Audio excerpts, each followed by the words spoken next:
Alors Florestan, à défaut d'aller dans le vignoble, puisqu'on est à Paris, tu vas nous faire goûter quoi?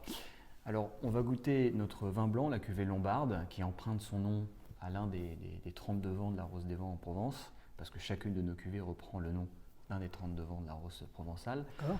en fonction des qualités du vin et du vent. Sur ce millésime 2022, on en a fait 8400 bouteilles. Donc c'est vraiment, encore une fois, un vin très précis, sur allocation.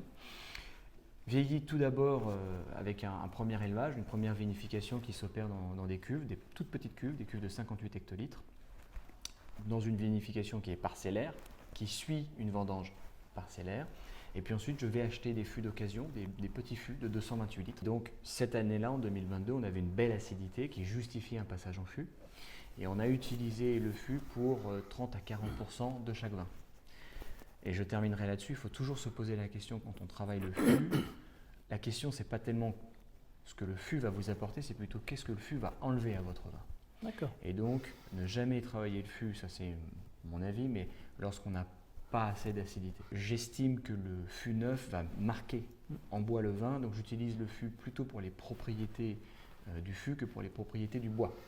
Ce qui m'intéresse, c'est l'oxygénation, les épaules qu'on va apporter au vin et cette petite déperdition d'acidité, non pas le travail du bois, qu'en réalité on retrouvera si on est sur de la vieille vigne, etc. Eh bien, Arosa 32. Merci Allez.